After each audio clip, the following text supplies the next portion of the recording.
It is the third and only remaining Toyota out of this massive effort. Has been taken not into the pits but straight into the box. Car put up on jacks and is being very carefully looked at. Yes, there is frontal impact damage there on the Montero Brothers 911.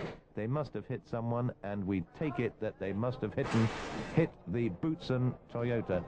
Andre de Cortance there and Ove Anderson, the two men responsible for running the entire Toyota project, have been having a very careful look at the back end of the Japanese-driven car. Now, they have clearly got some secrets which they don't wish the world's press to know about. The Toyota team are dealing with a very difficult situation here. They want to know that after Brundle's accident and now Boutsen's accident, there is nothing inherently wrong with the third car driven by Tsuchiya Suzuki and Ukio Katayama. So we have the very unusual sight at Le Mans of quite a long spell already of yellow flag running with the safety car. You see there at the front of this snaking cavalcade of headlights. And so with the order as a result of that accident to the second Toyota now is a BMW 1-2, followed by the first of the open Audis. A really tremendous result for them to this point. Very impressive indeed. Andre de Cortance there explaining to one of the engineers what he thinks happened in that incident between Montero and Boutsen, and we will bring you news of Thierry's condition as we hear it. We understand he's complaining of pains in his lower back and wished to be extracted very carefully.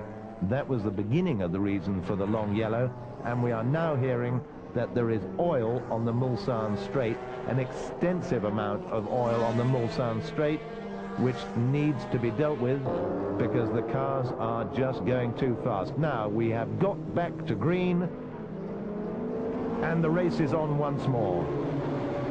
So just after 12 hours of running, there has been a lot of action already.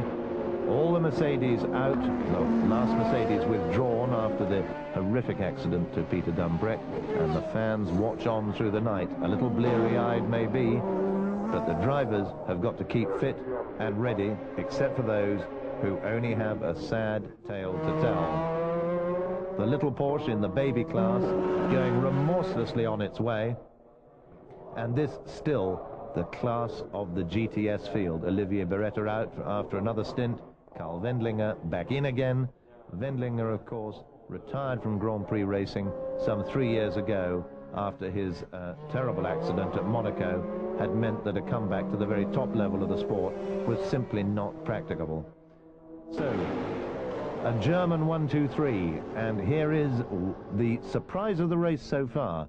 A complete disc change on the Audi. Emanuele Pirro has been driving extremely well, sharing with saloon car star Frank Biela and Didier Taze. The sole remaining Toyota thunders on past the pits up towards the Dunlop Bridge, and it's getting lighter as we move towards a proper dawn here in France. Still time for headlights.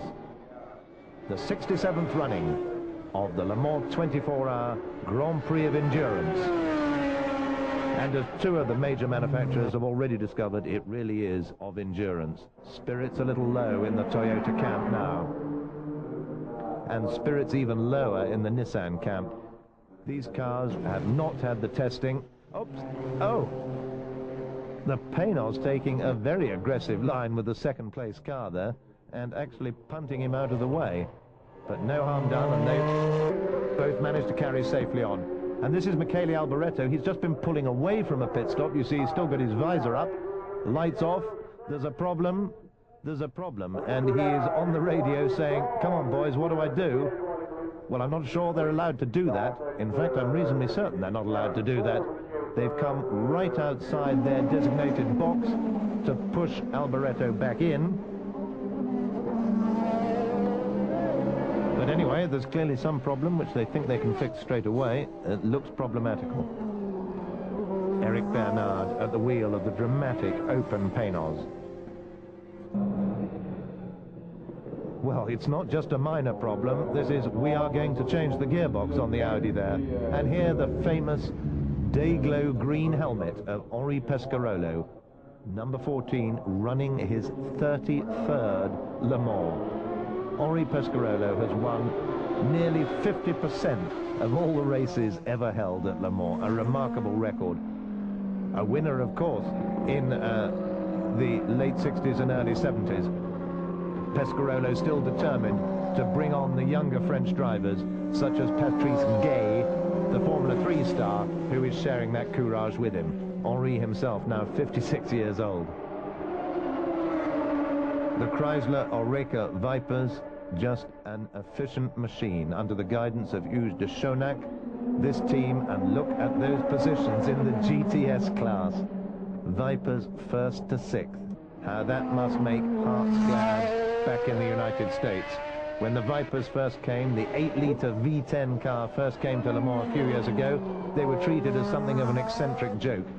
But for Porsche now to have lost all their position in the class that has traditionally been theirs, but there is a preparation problem, because that is a wheel nut coming off the lease plan spot. Oh my goodness me, that is a brand new tyre. You can still see the sticker on the tyre. That means that car has not even worn away the paper sticker on the tyre, just out of the pits. And somebody, hang your head in shame, because there goes the wheel nut. That is a problem. Emmanuel Clerico manages to keep the car at least out of the wall. And that's always a... no, that's not going to work. He's trying to lift the huge, heavy Viper up all by himself. No, back on the radio. Plug yourself back into the radio and ask the pits what to do next. And that is what should have been the really fastest of the Porsches. And if I was you, I would get out, because that looks like one very hot Porsche. Meanwhile, Clerico, and you can see the amount of gravel and muck that's been thrown up onto the track by everybody's problems, is trying to struggle with that huge Viper all the way back to the pits. Yes, flags being waved in order to warn the faster cars that there is somebody moving very slowly indeed. He might yet make it back to the pits. That's the secret to keep going. So, behind the Toyota in 3rd place, the first of the Joest Audis. Then, fascinatingly, the private Thomas Bashir, Steve Soper driven, and Bill Oberlin as well. Private, that's the black 98 BMW, lying 5th, which is really a very good position, and that is the 2nd place BMW. And Joe Winkelhock, oh, known as Smoking Joe, and we see why he's called Smoking Joe, as the tyres are set light once more. But he was lucky there, because the gravel is very thick underneath the Dunlop Bridge, and he was very lucky to get away from that. And we've got another one of the Rook cars. We've just seen one stopped on one side of the track, and this car is on fire. Thank heavens the onboard extinguisher has gone off. This is the Lloyd's of London insurance sponsored car, shared by Hubert Haupt, the German professional, with Robinson and Price from England, and that car is comprehensively on fire. That has to be a blown turbo. That is traditionally what causes those Porsches to catch fire. We think everybody is safely out. Yes, they are. The Marshal's still looking a little bit nervous, the number 63 car. And that is... the amount of muck being pushed onto the track at this stage in the race is a problem for everybody. That was the 2nd of the Works Chrysler Vipers, as the leader tucks in underneath another back marker and sets off. Yes, they've managed to get the Rook Porsche now behind the barriers and out of the way.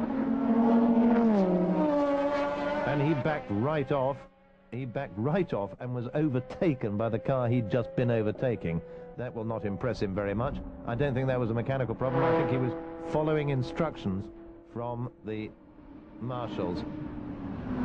So, that is the lead car, and we think that is indeed JJ at the wheel, the car being shared with Christensen and Jörg Müller. And as the caption shows us, the Vipers are just all dominant. 51, 53, 52 is the team order in the... and that is JJ Leto in the wall at the Porsche curves, with the wall right up close. The Schnitzer mechanics are getting spare bodywork ready. They can't believe this has happened. The lead car, and I'm sorry to say, that looks as though JJ is in trouble. It looks as though his leg is hurt, is what the doctors are paying attention to. Now, how has that happened? Those are very difficult corners. Now he has a nearly 4-lap lead on his teammate, the number 15 car we're looking at here. No, thank heavens for that. After a race of so many dramas, all we needed was an injury to the great JJ. And this once more opens a small window of opportunity for the Toyota team. And Gerhard Berger here